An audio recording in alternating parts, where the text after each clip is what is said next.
అయితే యుద్ధం ఇంత ముదురుతుందని ఎవరు అనుకోలేదు. చర్చలు జరుపుతున్నామనే వార్తలు వస్తున్నా కానీ యుద్ధం మాత్రం ఆగడం లేదు. మిస్సైళ్ళ వర్షాలు మాత్రం ఆగడం లేదు. అయితే మెల్లమెల్లగా ఆ ఎఫెక్ట్ మన దేశంపై రానే వస్తుంది. దానికి తోడుగా ప్రధానమంత్రి గారు ఏదైతే కరోనా తరహాలో రోజులు రాబోతున్నాయన్న వార్త విని చాలా మంది ప్యానిక్ అయి పెట్రోల్ బంకుల ముందు లైన్లు కట్టింది. అంటే ఒక్క మాట వల్ల అక్కడంటే అక్కడ ఇవాళ పెట్రోల్ బంకుల బయట లైన్లు, బంగారం ధరలు దిగిపోవడం, బయట దేశం నుండి మన దేశానికి ఒకప్పుడు వచ్చిన పెట్టుబడులు ఇవాళ మొత్తం తరలిపోతున్నాయి. బయట దేశం ఇన్వెస్టర్లు షేర్లను అమ్మేస్తున్నారు.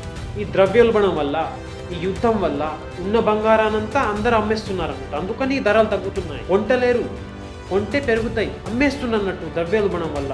ఉంటుందో తగ్గుతుందో అని తెలియక తగ్గుతూనే ఉంది కదా, ఇంకా తగ్గుతుందనుకొని అందరూ ఉన్న బంగారాన్ని అమ్మేస్తున్నట్టు. అందుకని ధరలు తగ్గుతున్నాయి. బయటి దేశ పెట్టుబడులు తరలిపోవడం, బంగారం ధరలు తగ్గడం చాలా వరకు, అంటే యుద్ధం మన దేశాన్ని చాలా వరకు ప్రభావితం చేస్తుంది. మనం అనుకోలేదు ఇంత అవుతుందని, ఎవరు అనుకోలేదు కదా.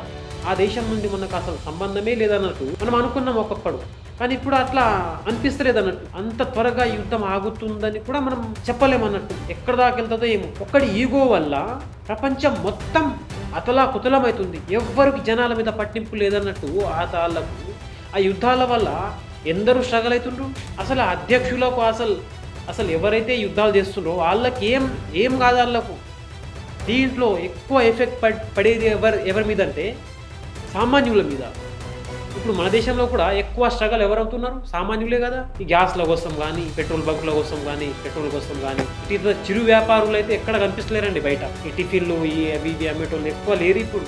వాళ్ళు ఏం చేస్తుందేమో ఎవరికి తెలియదు. కరోనా తరహాలో రోజులు వస్తాయని ఒక్క మాట వల్ల పెట్రోల్ బంకుల బయట మాత్రం లైన్లు బార్లు ఉన్నాయి అసలు. అయితే దీనివల్ల పెట్రోల్ రేట్లు అయితే పెరిగే అవకాశాలు ఉన్నాయని అనుకున్నారు చాలామంది. రాష్ట్ర ప్రభుత్వాలు, కేంద్ర ప్రభుత్వాలు తగిన నిల్వలు ఉన్నాయని చెప్పినా కూడా అంటే ఎఫెక్ట్ వల్ల అసలు చాలా, అంటే ఈ యుద్ధం వల్ల మన దేశం పైన అయితే చాలా ప్రభావం పడుతుంది అన్నట్టు. త్వరలోనే ఈ యుద్ధం ముగియాలని మనస్ఫూర్తిగా కోరుకుంటున్నాం అందరం కలిసి.